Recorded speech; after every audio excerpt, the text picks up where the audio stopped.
The Autodromo in the National Park of Monza. This circuit, a permanent track, the oldest on the Grand Prix calendar, built in 1922 with both a bank configuration and that road course layout. Lots of history, lots of passion. Too much to go into in this very short video, but enough to say that at Monza, if you love motor racing, you must be there. Turn 1, or the Lesmos, or indeed the Parabolica. Let's have a look at the circuit now in terms of elevation. Feels completely flat when you're there. Surprising to see that there are changes in elevation during the lap, but that doesn't count for anything. The real substance of the Monza lap, long straight still, and chicanes, and then there's the Parabolica and the Ascari S's as well.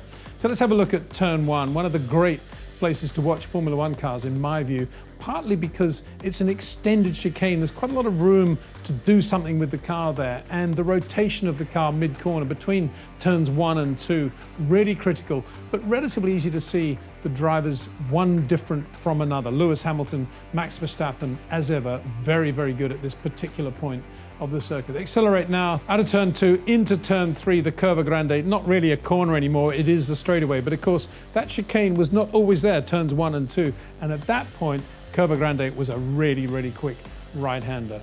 Out of turn 3, heading towards the second chicane, the braking area into turn 4, 5, an obvious overtaking place. We do see passing there, but for me the really enjoyable part of 4, 5 is the exit, because there's a big curb on exit there, and you can be really quick, even if you've got the car slightly sideways, if you let the car accelerate at the angle at which it hits the curb.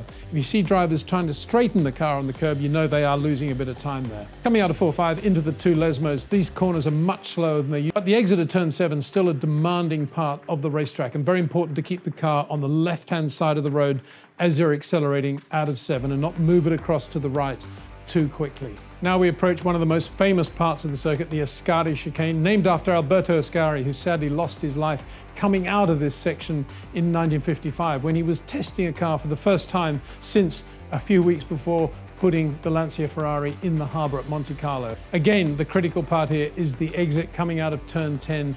Make sure the car stays absolutely in a dead straight line as you're accelerating, and don't fall into the temptation of moving the car across to the left too soon for the Parabolica. Approaching the Parabolica, which is turn 11, Thoughts turn inevitably, if you're watching, to Taffy von Trips, who lost his life there in '61, and then Jochen Rindt, who had an accident breaking into the Parabolica in 1970. The Parabolica is, as it looks on the map, it's got a decreasing radius, tight going in, and then the corner opens out.